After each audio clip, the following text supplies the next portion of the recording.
श्रीराम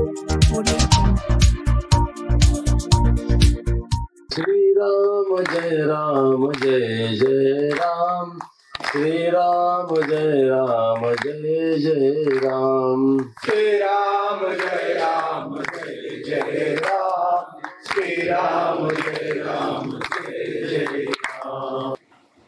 ती धुंदली तर्क वितर्क करायची, पण आत्मदेवाची सेवा करायची. त्याच्यामुळे आत्मदेव तिच्या दुर्गुणाकडे दुर्लक्ष करायचे. तिचा दुर्गुण ते पाहत नव्हते. पण शेवटी कसं असते की मनुष्य कितीही विरक्त असला तर त्याला संसाराला दुःखाने दुःख होतेच. पण ते म्हटलं आपल्या पितरांची मुक्ती होणार नाही, आपल्याला मुलबाळ नाही. एक दिवस कंटाळले आणि प्राण द्यायला गेले. माणसावर किती दुर्धर प्रसंग आला तरी आत्महत्या करायची नाही. बरोबर निवृत्ती महाराज वक्ते होऊन गेले की एक संप्रदायातल्या आपल्या वक्तीभाव म्हणायचे की आत्महत्या करणाऱ्याला चंद्र सूर्य आहे तोपर्यंत मुक्ती मिळत नाही. हिमालयात निघून जायला लागलं तुम्ही, कोणा सुखता नैमिषाला तिकडे चालले ना, काही कोणी याने पाहिला तुम्हाला, परंतु आत्महत्या करायची नाही. मग त्यावेळेला आत्महत्या करायला गेले. पण एखाद्या कसं असते, मनुष्याने जरी आत्महत्या करण्याचा निर्णय घेतला ते एखाद्या वेळा भाग्य उदय होतो. आणि तसं आत्मदेवाचं घडलं. हे जंगलात गेले तर आता गळफास घेणार तितक्यात एका साधूचं दर्शन झालं. आणि तुकडोजी महाराज म्हटले, संत मिले बडे भागा, जगत में साधू मिले बडे भागा. संत साधू मोठ्या भाग्याने भेटतात. बरं एवढं सोपं नाही. एखाद्या साधूच्या गाडीत बसून गेलो मी सत्संग होण्याची गॅरंटी नाही,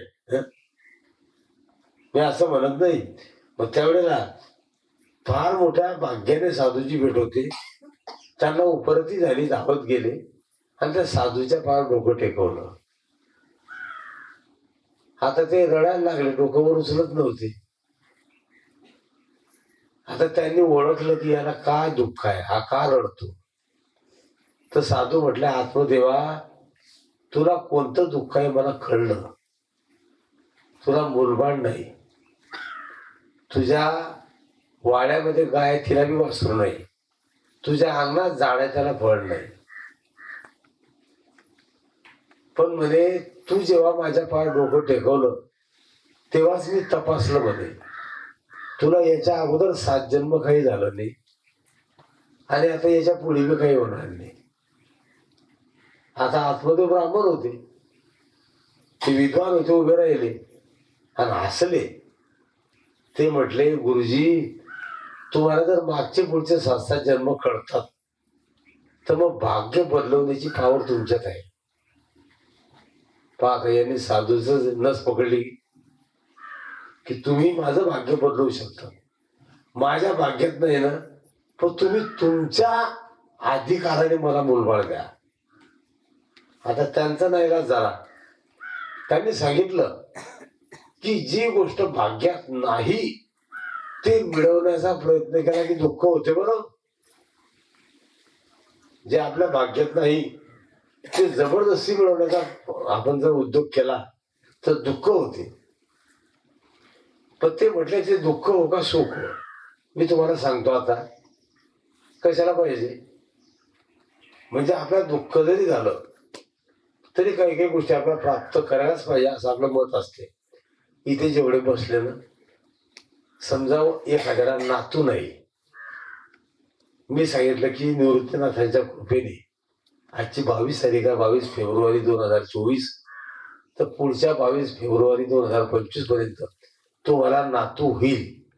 पण पुढे लाता मारी. तुम्ही काय म्हणसाल? नाही तुम्ही सांगा, काही म्हणताय ना, तुम्ही सांगा बरं. समजा ज्या मायले नातू नाही, मी सांगितलं की एका वर्षात तुम्हाला नातू होईल पण पुढे लाता मारी, तुम्ही काय म्हणसाल? मारू द्या बा, आहे की पा काय खरी बोलता सगळी महाराजाला. म्हणजे आपलंही असंच आहे. आता म्हणजे ज्ञानामध्ये काही काही वेळेला अज्ञान जागी होते, ज्ञानामध्ये अज्ञान निर्माण होते. ज्ञानी माणसा ठिकाणी भ्रम होतो. आपला जो 16 वसुदेव देवकी झालो. वसुदेव देवकीच्या समोर भगवान प्रगट झाले. 8 वर्षाची मूर्ती प्रगट झाली ना. मग त्यांना दर्शन दिलं आणि भगवान प्रसन्न झाले आणि म्हटले, आई बाबा मी प्रसन्न आहे, तुम्हाला काय पाहिजे मागावर. हे काय म्हटले, आम्हाला तुझं बालरूप पाहायचं आहे. देव म्हटले, मी बालच झालो तर तुम्हाला त्रास होईल बरं. हे काय बोलले दोघे बी, आम्हाला त्रास झाला तर चालेल म्हणे, पण तू बालक हो. मग तसं आपल्याला नाताने नाता मारला तरी चालतील, पण नातू झाला पाहिजे आपलं बॅगीने असं. मग तसं या ठिकाणी आत्मदेव म्हटले की दुःख झालं तर चालेल, पण तुम्ही तुमच्या सामर्थ्याने मूलबाळ द्या. त्यांनी एक मायावी फळ तयार केलं, त्यांच्या हातात दिलं, सांगितलंय फळ घ्या, घरी जा, तुमच्या पत्नीला तुमच्या हाताने खाऊ घाला. आनंद झाला, फळ घेऊन घरी आले. पण यांनी चूक केली ना. ते फळ तिच्या हातात दिलं धुंदुलीच्या. तिला सांगितलं, देवी हे मोठ्या भाग्याने फळ मिळालं, हा ऋषीचा प्रसाद आहे आणि तुम्ही याला लवकर खा, तुम्हाला पुत्र प्राप्ती होईल. आता ते धुंदुली म्हणजे तर्क वितर्क करणारीच होती. ते म्हणजे तुम्हाला काही कळते का, हा ऋषीचा प्रसाद आहे, याला सुचिरभूत व्हावं लागेल, स्नान करावं लागेल, मग खावं लागेल. बरोबर उरलं त्यांना.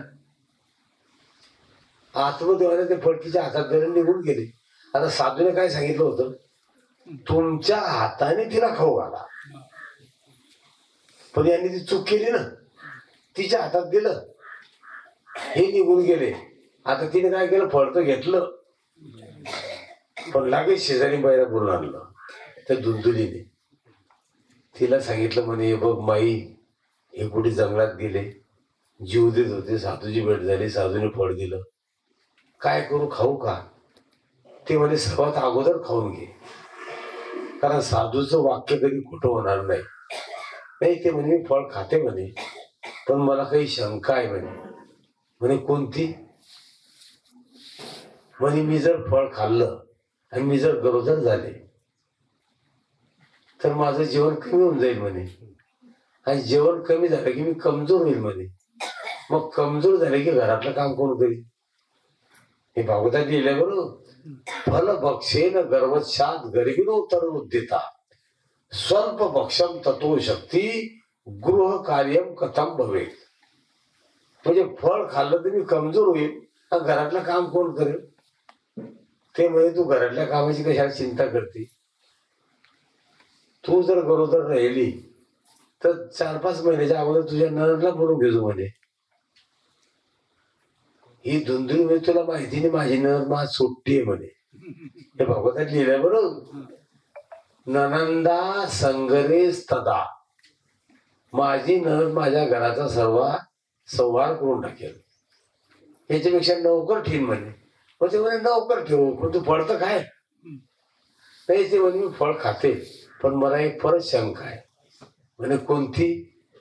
म्हणे गर्भवती स्त्री जोरात धावू शकत नाही. ते म्हणे तुला कुठे धावलाय, तुला तर आराम करणं आहे ना. नाही म्हणे आराम करायचा आहे मान्य आहे, पण घराला कधी आग लागली तर किंवा भूकंप झाला तर बाकी चांगले लोक पडून जातील, मी एकटी मरीन ना म्हणे. श्लोक आहे बरोबर. दैवात घाटी व्रजेत ग्रामे पलायत गरिबीनी कथम. दैव योगाने काही आपत्ती आली तर गर्भवती पडू शकत नाही ना. पलायत गरिबीनी कथम. ती म्हटली तू या उठपटांग गोष्टी पण कर आणि देवाचं नाव घेऊन फळ काय बरं. नाही ते म्हणे मी आता फळ खातेच, पण शेवटची फक्त एकच शंका विचारते. म्हणे आता कोणती शंका आहे. म्हणे मी असं ऐकलंय की शुभ निवेश आहे गर्भशकम कुक्षे सुसवजे. शुकाचार्य महाराज आईच्या उदरामध्ये 12 वर्ष राहिले. ते म्हणजे सर्व लोकांना माहित आहे. मग ते म्हणजे माझं पोरग जर 2-4 वर्ष राहिलं तर मला तर मरण येईल. तथा आम्ही मरणम भवे. मग ते शेजारी म्हणे बाई तुला जे पटेल ते कर, जयरामजी की. ते चालली गेली. मग दुसऱ्याची पाठीची बहीण आली. त्या बहीणला हेच पाहिजे होतं, हिला काही व्हायला नको.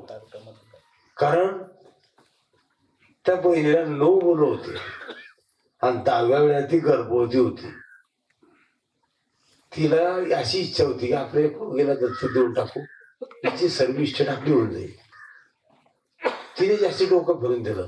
ते म्हणे साधू संत गोसाई याचा काही भरोसा नाही बरोबर, त्या फळावर विश्वास ठेवू नको म्हणे. मग म्हणे फळ गायला देऊन टाक. हो म्हणे, पण गायला जर त्याचा परिणाम झाला तर म्हणे तू काळजी करू नको, मी गर्भवती आहे की नाही, तू मी काही वेगळी आहे का, आपण एकाच आईच्या पोटातून जन्माला आलो. म्हणे मी माझं पोरग तुला मागच्या दाराने आणून दे. म्हणे तू तुझं पोरग आणून देशील, पण लोकांना काय सांगशील. म्हणे मी लोकांना सांगेल की मला झाला मेला.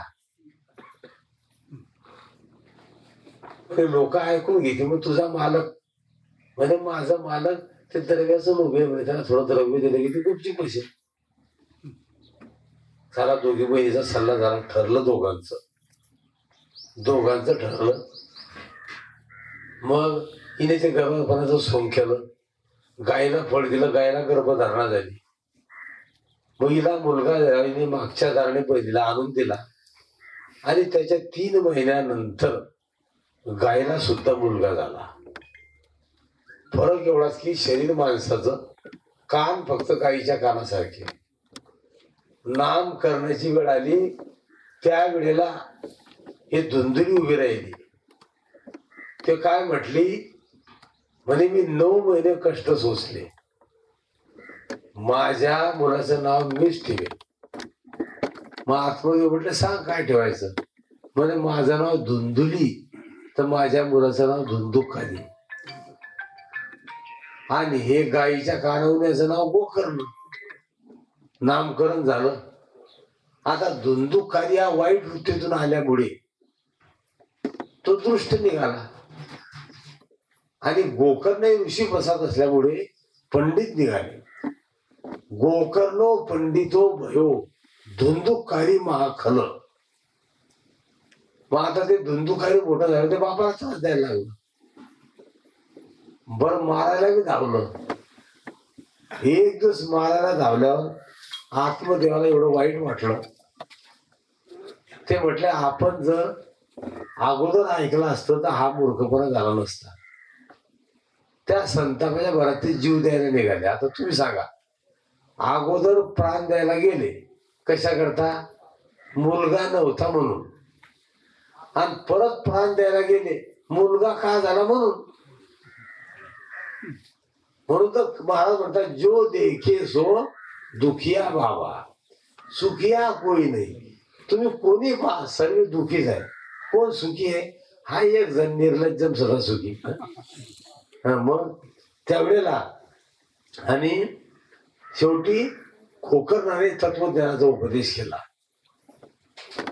ते म्हटले बाबा तुम्ही तुमचं आत्मकल्याण करा आणि भगवत चिंतनामध्ये तुमचं शरीर हे तुम्ही देवाला समर्पित करा, तुमचं कल्याण होईल, तुमची मुक्ती होईल. आता आत्मदेवाने तसंच केलं. आता वडील नाही, मग हे काय करायचं, आईला त्रास द्यायचं की माझ्या बापाने सर्व धन तुझ्याजवळ ठेवलेलं आहे. आता आईलाही तो मारायला धावायचा. एक दिवस धुंदुली पाण्याला गेली, याने आईला विहिरीत लोटून दिलं. आई विहिरीत पडली आणि आईचा प्राणांत झाला. आता गोकर्णाने विचार केला की आई गेली, बाबा गेली, आता आपल्याला त्रास देईल, तर त्याच्या अगोदरच आपण घरातून निघून गेलेलं बरं. म्हणजे म्हाताऱ्याला घरातले लोक काढतील त्याच्या पहिले म्हाताऱ्याला लाईन धरले पाहिजे. गेली एखाद्या म्हाताऱ्याला घरात लोक म्हणतील तुम्ही मंदिरात जा, सत्संगात जा, तरी म्हातारा जात नाही. म्हणजे आता किती म्हातारा कलाकार आहे. आपल्याला कोणी जोपर्यंत घरातले म्हणता, आपल्याला घरातल्याने म्हणावं की तुम्हाला काही समजुतीने मदत बोलू नका, तरी आपल्याला समजूत नाही. याच्यापेक्षा हुशार कोण आहे माझा. काही केवढं म्हाताऱ्याला म्हणताना काही तुम्ही मध्ये बोलू नका, तुम्हाला काही उमजत नाही, तुम्हाला काही समजत नाही, मग तरी आपल्याला समजत नाही. याच्यापेक्षा हुशार आहे का कोणती. ते आपल्याला कळत नाही हे म्हणण्याच्या अगोदरच आपल्याला कळायला पाहिजे. मग त्याला प्रकार असा झाला की यांनी गोकर्णाने सांगितलं की दादा मला तीर्थयात्रेला जायचं. परवानगी दिली, गोकर्ण निघून गेले. मी नेहमी सांगतो एकट्या माणसाने कधी राहायचं नाही बरोबर, कारण एकटा मनुष्य अनंत विचार करतो. एकट्या माणसाचे अनंत विचार असतात. मग त्यावेळेला कोणत्या तरी साधू संत पुरुष यांच्या आश्रयाने राहायचं, ज्येष्ठांच्या मताने वागायचं. एकट्याने आपलं मत, एकट्याचे अनंत विचार असतात. आता धुंदुखारी एकटं होतं, त्याने 5 गणिका म्हणजे वेश्या घरात आणून ठेवल्या. आता ब्राह्मण कुळातला जन्म झालेला, पण ब्रह्मकर्म गेलं आणि चोऱ्या धरल्या, त्याने चोऱ्या करायला लागलं. आता चोरी करायचं, चोरी करून आलेलं द्रव्य त्या गणिकाला देऊन टाकायचं. त्या गणिका रोज विचार करायचे की हा रोज चोरी करतो आणि भरपूर द्रव्य घेऊन येतो. एखाद्या दिवशी याला पकडलं तर जेव्हा याला मारायला येतील की का रे तुला बाप नाही, आई नाही, भाऊ तीर्थाला गेला, मग तू एवढं द्रव्य चोरतो कोणा करता, तर आपलं नाव सांगेल मध्ये त्या गणिका म्हटल्या. म्हणजे द्रव्य जाईल, याला बी जेलमध्ये जावं लागेल आणि आपल्याला बी जेलची हवा खावी लागेल. आता असं करा म्हणे, आज याने खूप द्रव्य आणलेलं आहे, आता म्हणे याला ठिकाणावर लावून द्या आणि आपण द्रव्य वाटून आपण निघून जा. त्यांनी काय केलं, रात्री त्याला मदिरा पाजली. आता मदिरा हा शुद्ध शब्द आहे शास्त्रातला. मदिरा म्हणजे दारू. त्याला ते मद्य पाजलं ना आणि पलंगाला बांधून टाकलं आणि त्याच्या छातीवर बसल्या. त्याला दगडाने मारायला लागले, ते बोंबलायला लागलं. तर चुलीतून विस्तव घेऊन आला त्या. आता विस्तव खैराचा, खैर नावाचं एक लाकूड असतं खैर, त्याचा विस्तव फार डेंजर असतो. जसं लोखंडासारखं लोखंड तापतो ना, तसा खैराचे निखारे हे फार प्रबळ असतात. मग ते खैराचे निखारे आणले आणि त्याच्या तोंडात टाकले. तप्तांगार समूहास्य व्याकुलो भय निधनम. तप्तांगाराने व्याकुळ होऊन धुंदुकारीचं निधन झालं. आणि मग यांनी घराच्या मध्ये गड्डा खोदला आणि त्याला घरात गाळून टाकलं. धनाचा वाटा करून घेतला, या गणिका निघून गेला.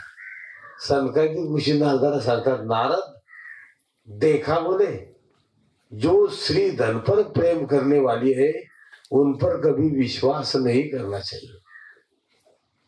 ज्या धनावर प्रेम करतात त्यांच्यावर कधी विश्वास करायचा नाही असं सांगितलं. त्यानुसार आणि मग ही बातमी गोकर्णाला गयेमध्ये कळली की आपल्या भावाची हत्या झाली. मग गोकर्ण गावाकडे आले. आता घर तर बंदच होतं. मग बंद घर उघडलं. बंद घरामध्ये झोपायचं नाही.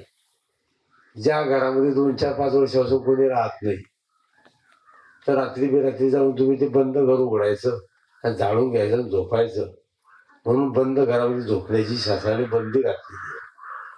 प्रेताजवळ झोपायचं नाही, सापाजवळ झोपायचं नाही, वाघाजवळ झोपायचं नाही. कोण म्हटलं की या परिसरात वाघ आलेला आहे, त्याची मुद्दाम तिथे जाऊन झोपसान, ते चक्रपड्याचे काम आहे. बरं, सर्प पेटाऱ्यात आणला. पेटाऱ्यात तुम्ही सांगितलं की काय नाही, पेटाऱ्यात बंद आहे तो सर्प. आणि आम्ही बोलतो, आम्ही ताराने बांधलेला आहे पेटारा, काही साप बाहेर निघाले नाही आणि तुम्ही निवांत झोपले. पण तिथे जरी एखादा उंदीर आणि सापाने सांगितले की उंदीर महाराज आमच्या कृपा करसान तर बरं होईल.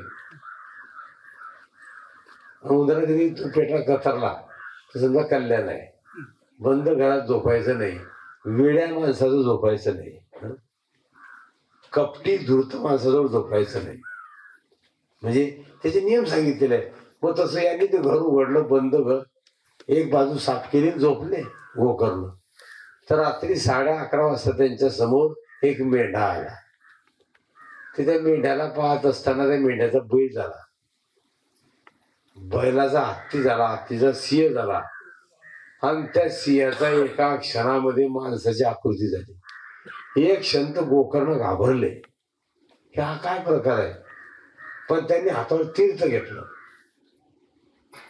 पाणी घेतलं आणि मंत्र म्हटला, ओम पवित्रा पवित्रो वा सर्वावस्थाम गतो पिवा यस्मरेत पुंडरीकाक्षम सबाया गंतरा सुची, असं म्हणून ते पाणी शिंपडलं. तर प्रेताला वाघ शक्ती प्राप्त झाली. बरं, हाच मंत्र तुम्ही जर स्मशानभूमीत गेले रमेश बाबा आणि पाणी डाव्या हातावर घेतलं आणि हा मंत्र म्हणून जर डाव्या हातावर पाणी स्मशानभूमीत शिंपडलं, तर जेवढे मेले लोक आहे 1.25 वर्षात तेवढे उभे राहतील. बरं, पण हे बा ते फक्त उभे करता येतं मला, पण झोपता येता नाही. बरं, मग ते तुम्ही पहा. हा म्हणजे ऐकत असताना मग चक्कर नको करून पाहता नाही. कोणी एकदम तुम्ही करता का? नाही.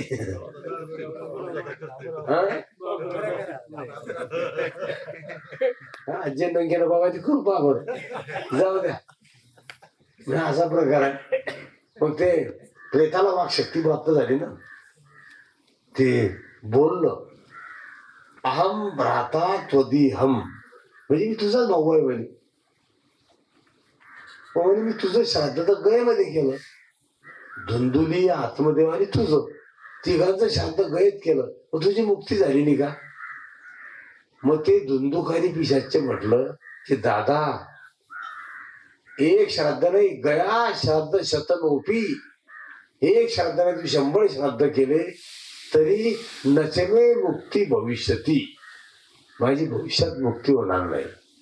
तर माझी अशी इच्छा आहे की तू माझ्या मुक्ती करता काहीतरी कर. म्हणजे तू आता जा, मी सकाळी पाहतो. ते अदृश्य झालं. सकाळी ब्रह्मवृंदांना बोलवलं, समस्या सांगितली.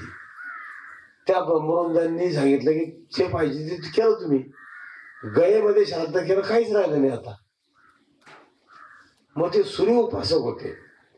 आपली भारतीय संस्कृती ही सूर्य उपासनेची संस्कृती आहे. बरं, आपण एवढे जिथे बसलो, आपल्या हिंदू म्हणून जे जगतात, यांनी प्रत्येकाने सूर्याला अर्घ्य द्यायलाच पाहिजे.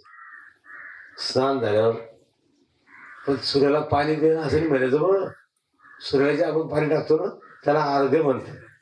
सूर्याला अर्घ्य द्यावं लागते. पाणी पितराचं असते. मग कारण निरोगी राहण्याकरता सूर्य उपासना सांगितलेली आहे. आणि स्त्रियांनी स्नान करताबरोबर तुळशीला पाणी घालणे ही स्त्रियांची उपासना आहे. पण डोंगरेजी महाराज म्हटले, आजकल स्त्री तुलसी की पूजा तो जरूर करती है, लेकिन चाय पानी नाश्ता करने के बाद. तसे चालत. बरं, सकाळी पाणी पिण्याच्या अगोदर षटकर्म आटोपल्यावर तुम्ही स्नान करा, तुळशीला पाणी घाल्यानंतर पाणी प्या. म्हणजे ही तुमची नित्य साधन आहे. आणि प्रत्येक पुरुषाने स्नान केल्यावर सूर्याला जल अर्घ्य देणे. कारण देव कोणी पाहिला का सांगा बरं? आता आपण मोजकेच म्हणले सगळी, आपल्यापैकी कोणी देव पाहिला सांगा बरं? तुम्ही पाहिला का? नाही म्हणतो तुम्ही. कोणाला शिकतार नाही, मी शाळेत होते, देव दिसला नाही. पण सूर्य प्रत्येकाला दिसतो की नाही? मग जगत के प्रत्यक्ष नारायण सूर्य आहे. मग ती सूर्य उपासना करायची ना गोकर्ण, त्यांनी सूर्याला अर्घ्य दिलं आणि सूर्यनारायणाला थांबवून विचारलं की माझ्या भावाच्या मुक्ती करता काय करू? सूर्याची पूजा करण्याचं सामर्थ्य केवढं आहे. म्हणजे निसंकोच मनाने, निर्लोभ निरासक्त मनाने, शुद्ध चित्ताने उपासना केली तर सूर्याची गती थांबते. बरं, सूर्य थांबले आणि सूर्याने सांगितलं की तुझ्या भावाच्या मुक्ती करता श्रीमद भागवतान मुक्ती, भागवताने तुझ्या भावाची मुक्ती होईल. मग गोकर्णाने धुंदुकारीच्या मुक्ती करता पहिली कथा केली आषाढ शुद्ध पंचमी ते द्वादशी. मग ते धुंदुकारी पिशाच बांबू मध्ये आलं आणि बांबू मध्ये येऊन बसलं. त्या बांबूला 7 पेर होते. पहिल्या दिवसाची कथा झाली, 1 पेर फुटलं. दुसऱ्या दिवशी दुसरं, असं 7 दिवस 7 गाठी फुटल्या आणि तो बांबू दुभंग झाला. त्याच्यातून एक दिव्य पुरुष बाहेर निघाला. तितक्यात स्वर्गातून त्याला दिव्य विमान घेण्याकरता आलं. पण या अगोदर गोकर्णाजवळ गेले, गोकर्णाला प्रदक्षिणा घातली आणि म्हटले, दादा तू केलेल्या कथेमुळे माझी मुक्ती झाली, दिव्य देह प्राप्त झाला. पण स्वर्गातून आलेल्या देवदूताला गोकर्णाने विचारलं.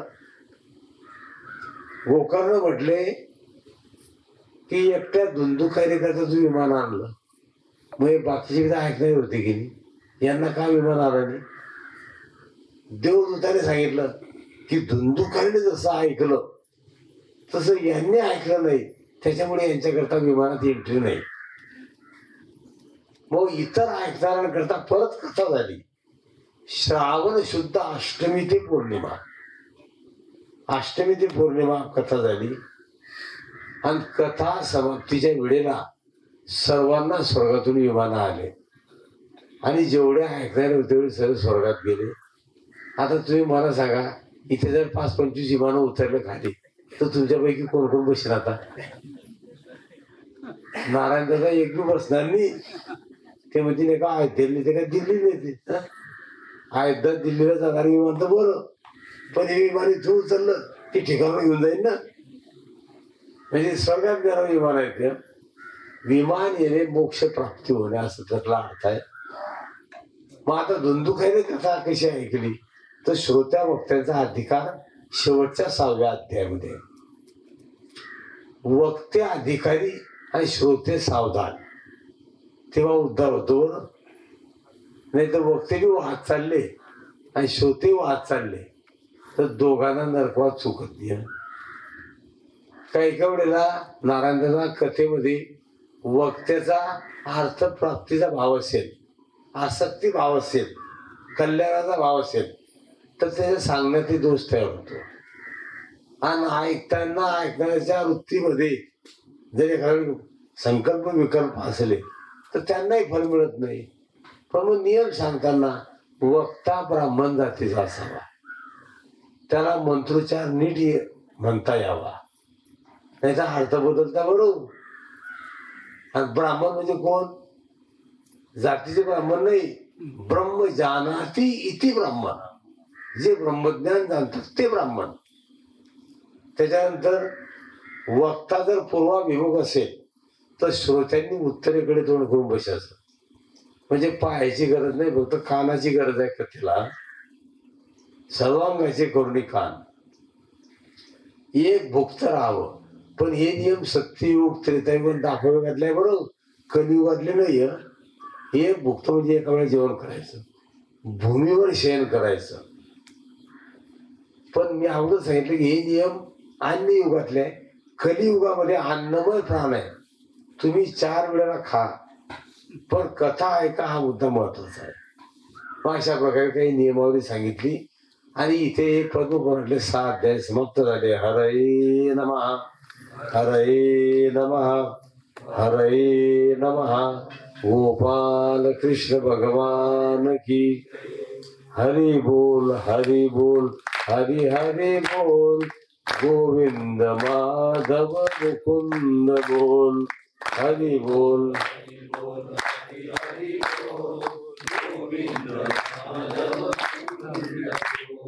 हरि बोल, हरि बोल, हरि हरि बोल. गोविंद माधव मुकुंद बोल.